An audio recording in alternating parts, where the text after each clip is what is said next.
manipur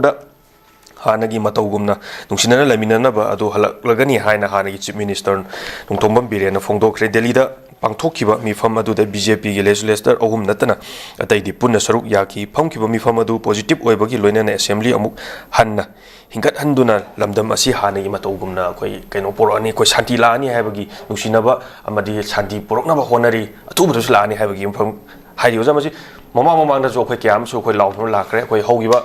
September, quite India lenga sigi het oibiri bai tare ne modi la me ngarang han makta zu koi president la me mokhoi lak pada kain awon modi porani awon bam di porani hairami adu bu president han garu matung da koi lamdam jigi mapi impa wori ba elected members in delhi da koksan do na koi mi pham re tholok pada shanti porani ano lenga porani han so koi expect tori but adu bu na koi han nungsina ruk so haibagi amasu leiri ozamasi khalu bana ma oirakona ama haibi phibom da sum lai ano bom la kani Awan Bamporani had Haibagumba, Masi Rosalabdoza, Masi Kariana Tambi, Amadi, Hanagi, former Chief Minister of Tumbiri and the Fondo Kiba, see Kadai Hobusum, some Gadabano Hibado, or went Tambu. Quite a Chena, Hanagi, former Siam Tami, Wapum Sing Se, Koina, Kadai Hoksum, no Hibasi, Mamang, and the Canabon Cotton the Coin way, Mamang de Quiki, MLA Sing, elected Sing, Minister or Mussing Sina, Enbirin, Yorogadi, Koishaka, Shamwe Warish, and Pamina Rohana, Sikang Kangalaki Poto. Andagi pota de aino ubuda nimsa kubjen ure adagi hani former DGP ure moi khara ure moi mari ure ko aduna masigi pose da khoi gi tasengna haragadi law gi matunginna ngasigi elected cookie swing na talibu demand sing de ai ngasai makong na masai makong thang yang janjabani haina ai ngasai wafam ama hogi bodo makoi gi protest sidi taseng haidi masana masagi protest to masi oyo do protest samada khong thang janbani haijabani ko ai haijari se aduna sigi potu da ikoi taseng na haragadi madu chumba ma ngasidi la abra haibadani maramdi koina ngasai gi seek first to understand not to be understood to madu gi potu cookie da koina sum haibe se khara makai di tara abra haina pot amka koina masai de koi thamjaninge aduna maramdi koi tasengna haragadi koi gi resettlement na peace propanga moi haramba pot ngasidi koi tasengna haragadi resettlement sina orak payabagi masi ahambagi khongthang ama orak na bapota ngasi even gurkha regiment na thama ibu wafam ekoi sum yeng bani ko sigi process maina duga ekoi anoba ngarangi sumaina phamina badu dadi admaina moi cookie kangu yaura abani na haib tare masigi potse ekoi tasengna haragadi kitang khena ba madi lakada na khalli aduga makoi gi government semantra sem dabagi potu di ekoi na madu ekoi na urubungam dre maram di kaino da ekoi no ji haijari ba ekoi tasengna haragadi February gi tarik trom do Mamang the government Siam Dragadi the job to give a yabagi or personal election to Lagi Beckham, Zaki, I don't come to put a lacker to the election, my pani power Kang Ponte. But at the way, Hajar Lakpa, double engine government, the engine Masa, Northern State ki, border state, when a labor Manipur, the Koi, Ahama BJP Sakaka, Maishama Kimi, and Nikaragadam, Siamki, Matando, absolute majority Pangi, at the lacker elections in the Mayam political party differences, young with Makoi BJP, one of the most powerful. Political party in India, them oil, Hibiyari, when India Langa, India, Yamaruba, role of BJP in the Lodi, the Nako, Maru post me empire. Then I quite the Shang Haragati impossible have a potsy, my BJP, kind of the Yauk, the Adukari in manipuri conflict, cookie may take crisis in Oliva, but crisis assemble complexity, Makogi, cookie umbrella to Puga for a better bargaining political power. Since the Naviano Kukieva umbrella Tupaga against the Union Government of India, and the state government Gimatakta, Hauriba, Makogi Lance, Masays the Shana Kari, Gasi impossible, get type the Tamibano. Are impossible I was the coina, the dictionary, I am possible hibernate, the one I shall to a pow. I am possible hibernate and my answer my name ago. And mine ingamba post the Kari Gasi, BJP in a tow tribunal, have gets of questions, a quite shy the lay, Adana, Masagi, Koya, self defeating strategy and Ina Haiba. Cookie lens a dangerous self-defeating strategy ni makoi cookie gi haiba potse tarak e haiba se mai ek cheng na aikoi gi potse manglan mamphong na roi aikoi gi jalengam project ana makoi na tormi ba pot haib tare ko jalengam project tu da makoi na khalemi ba pot sing si ta seng na hare ga di mai pa aroi jalengam project manung da koi gi Myanmar da gi khara adagi koi ta seng na hare ga di ta seng na Mizoram da khara Bangladesh da khara Northern part lokshal ka na moina cookie jogi oi ba moi independent country ꯑꯃ state ꯑꯃ ꯁꯦꯝꯅꯕ ꯍꯣꯠꯅꯔꯝꯕ ꯃꯪꯂꯥꯟꯗꯨꯗꯤ ꯑꯣꯏꯔꯣꯏ ꯏꯟꯗꯤꯌꯥꯒꯤ ꯃꯈꯥꯗ ꯂꯩꯔꯤꯕ Indian ꯀꯣꯟꯁꯇꯤꯇ꯭ꯌꯨꯁꯟꯒꯤ ꯃꯗꯨꯒꯤ ꯃꯅꯨꯡꯗ ꯌꯥꯎꯗꯦ ꯑꯩꯈꯣꯏ ꯍꯣꯏ ꯁꯦꯄꯔꯦꯠ ꯇꯦꯔꯤꯇꯣꯔꯤ ꯑꯃ ꯂꯦꯖꯤꯁꯂꯦꯇꯤꯚ ꯄꯥꯋꯔ ꯃꯣꯏꯅ ꯄꯤꯌꯨ ꯍꯥꯏꯔꯤꯕ ꯄꯣꯠꯇꯨꯗ ꯇꯦꯔꯤꯇꯣꯔꯤ ꯑꯃ ꯈꯥꯏꯗꯣꯛ ꯈꯣꯠꯄꯗꯨꯗꯤ ꯃꯥꯒꯤ ꯗꯨ ꯑꯦꯟ ꯗꯣꯟꯁ ꯃꯌꯥꯝ ꯑꯃ ꯂꯩꯔꯤ ꯃꯗꯨꯗꯁꯨ आर्टिकल ꯉꯁꯤ 3 खतगी वा नतना 1 2 मयाम अम यावरे सिगी पोट मयाम जि लेनरकाना तौबा या पोट कोना चोंगान काला तौगे जि यारोय दो पोट नि को ना हाइबा पोट ने बदना एखोय हुजिक सि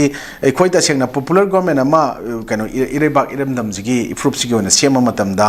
मदुगी ngakpa ngomgदबा पोट अमा ngakमिनगदबा पोट सिना कनानो हाइबा पोट से कुपना मदुगी पोट लीडर ओगदबा पोट से ओहेनजनिगे मरमदि एखोय हुजिक पोंदा कनो दरो कांदा ये लंगनरगा लेरकांदा एखोयना ओनली एखोयगी मिस्ट्रेस मयाम अमा मिसअंडरस्टैंडिंग मयाम अमा जि वेडिन तहनबा दुगा डिले इन पीस ओहेनबा पोट लाइबा पोट मयाम कनाना काइनो लोय खंगबा गातने असि पोट मयाम से तौदनबा तौबा फै अदना for safeguarding manipur unities and as restoration of peace and ensuring justice for common people and for future for every community of the state madugi ngamgadaba miyeng de yengba ngamgadaba mising oiba fai adana masigi pot halakani hanamana law thamiba wafum sing asi thabakta pangthopa ngamba oisan ona koidi popular government ama lehenmari pambani ne koi smai thamjangi aduna ekhoigi any pot oigera leader ama lebaki ona kathokpa ngamba ekhoigi ngakpa ngamgadaba mi amadi mathau tai ane sai mamang dai jabado tomba chawbi oningwam oijasno but madugi pot da ekhoina kathokpa ngamba daka oi ngamoi do pot oiragadi makoina pham konjil laibam hota even huji February gi trahum doi sigi manungda moji government sem da yabi phim da la engkhalone ko February 9 13 sai bo kem sem da lairagadi अखोई तसेंग थुगाइबा same गतन resign तब नतब same की post resign तब नतब मोगी MLA की फमद्रगी लोइनमक अखोई से resign तौथोए हेना तौथोखिबनबु हेना लेबाक मियामना सिंथाना pot अमसु ओइगनेन खले नत्रगा मखोई सुम फम कोलगा मखोई कोदी एमएलए नि कोदी मिनिस्टर ओरमबनी अदु ओरमबनी लैथोअकांदा प्रजा मियाम की मिकअप मिराव खोल मरकसिदा मखोई की तसेंगना नावसुम तेंथाइ से ओरगा लैबदुदी को कामंग सुम फमबदुदी हयेंग मखोई इमुंग मनुंगदसु मदुगी सरुक यावरिबनी मखोई सोसाइटी से हिंग मतमदा मागी लेकाई लोकेलिटी दगी मागी थंगनाब सिंगदगी मागी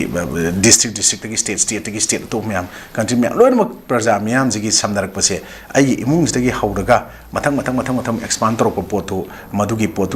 पोतु लैत्रगदी इतोमदा सिंगल लोइना मालेमसदा लैबे याब पोत नते अदो हिंगबे याब पोत नते हाबसे काउथोक्तबा फै अदना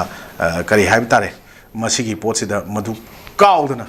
हंदक गवर्नमेंट सेंबिरगदी मईसे पार्टी पुए द खंगबने हंदक लोइनमको मरुइना पुइसे करम कम्युनिटी की लीडरसिंग पुए जे खंगदना इवन पुन्ना फमिनबा यार ए हाइबा पोतसिनिको आयाम हाइनिंगदे अदना इवन सिखांग खांगबे यारोय लोददी आराम खुदिमक अदम तसेंगना लोसे चलोना खोई महुमदा चैन थिलो काना खोई बि दवाइब्रा याम साथीबा खोई सांगमम लेदा अंगबा मर चैना माइ महुमदा दोनो नाउरिंग कापु चैन थिलो गदि थिलोबा कापि मिलो गदान ताना मयाम दं योम छि इदना को कन मंगम देदना दमाइना खोई लो हाइजु चमाने इंडिया की कॉन्स्टिट्यूशन इंडिया लो से थिलुद्रगदी खना होरुद्रगदी चिंथोपिनबा मी लैत्रगदी को अदम तुमिन्ना अदम लैबा अरो हौरगदी चिंथोरगदी ngसाइगी खोइगी सामथु फी मना जे तकपारगा खोइगी हंदो मदम जरा फी मपा अम लेरमदो लंग ओन ओंथोगा पुराउन ओंथोगा हंदोखिबा याबा फी मदमाइना लोजी सु मरी चिंथोपोर चिंथोरगा मखोइ फत्तबा अकाइ मयाम थोला कांदा मदुना दुम मसाना थाक्सबा हाइगा लांगदा मसा थुजबे बियमदो ngasi dum tara isini aduna ngasai aina haiba cookieland demanding cookieland sida dum tajage is a very dangerous and self-defeating strategy for those cookie terrorists or cookie ki umbrella to cookie community ni na hijaraga laiba mayam dugi oi adana madu hando akanda popular government ama sema kanda makhoi singse apunba manipur praja miyam gi mihut ni aikoi community gi politics to wasumde isa gi wakhal na chatpa sumde sharing caring aruga justice phangan bada liberty equality humanity justice and constitution na phangan hoda report se da aikoi se legislature or ba law maker or ko jina kwai gi matun da phammaga lairibani ko aikoi ni ko law सेमिसे अरे Koyna sample लो दुगी मतुंगिना enforcing agency तोंगा तोंगा मा लेरगसु आइखोइना काइराबा आइखोइना लालाबा आइखोइना सेमबा हाइद्राबा आइखोइना मदु शासन ngamdraba आइखोइना तौब ngamdraba अदुदि आइखोइगी weakness तो खलगा इकाइबा खर खंगनरगदी मदुगी पोतो फमद थादो खसपिगो अतोपा मदुबु ngamgado मयाम मना नुम थोक्सरक्चनी मदुना पाइजेजनी हाइबा वफम से टू ऑल कंसर्न अदुगे स्पेशली कोइगी so called elected representative who forget that the first and the foremost duty is to protect the dignity of the house saibase masi khangdru kangu sing dai smai thamjage na ismaina question jagi mamang na koi hokiba koi delhi ta chalaga unaba matam da fall tha khidra su hanta kisidi tongan ba koi hanaga mana da on ba khradi la ai have news an thambiri se koi 14 sorry 13 February foki manungda khoi government asi nauna semhobo ngamdaba taragadi lei tokpai tokpiba fulap leiriba hanagi MLA minister singju hana khoi former chief minister gumna from resign tawjare haibagi tokibutune hena prajana asengba nusirakwa thajabadu lakani sini adubu semba sunga moidauda from sum konjala leibadudi hena वारिजिगी मथक्ते हेन पुनम वागनी हाइबदनी लोसलाको जाना थम्बिरि से थागचरि ओजा ओजाइ चिलम तम क्या खाइथोपिदुना ngasi knowledge window की morning analysis असिबु मपुम फामबिदमक्ता यंबिरिबो ma'am Poonam पुसो अरोइबमक्ता दराक्स थोदाम खुरमजरि